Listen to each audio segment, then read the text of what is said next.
halkaas marka ay joogto annaga inuu nagu camirto duqbilow yaa sababay baaritaan baa sameynay investigation baa sameynay wixii baa isku keenay waa la wada fadhiistay inta ka bax waxaan noo soo baxay nacnaa moodel la yiraahdo inuu sabab u ahay in duqbilow iyo dad badan oo wadanka hore u joogay ay maaragtay ilgooni nagu fiiriyaan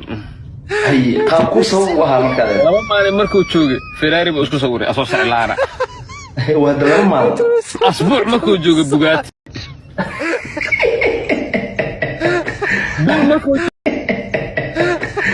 markuu joogay Lamborghini waa la joogay Billy markuu joogay wuxuu aaday Hollywood ku aaday Los Angeles maxaan cali kala iyo xidigta iyo maaragtay Tupac Shakur iyo meesha ku soo wariyay maaragtay waa arkay isagoo waliba bilaadiyay alaabtii Oscar gacanta ku haysan arkay hadda duqbilow 20 sano jooga Hollywood ka qisa ahaan oo ku maqlaa waa looga sheekeeyaa weliga midkii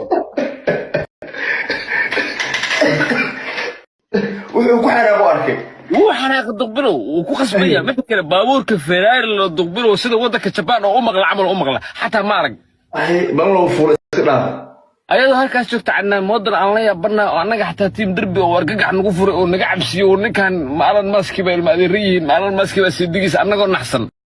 والله أنت صقر الدولار أصوب بينهم صقر الدولار هي بلا يا بورت الإنجليزي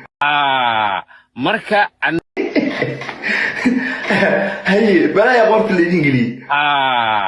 marka annaan moodalow dadkii baa nagu soo jeedisay walaalow hadaa ilaahay taqaano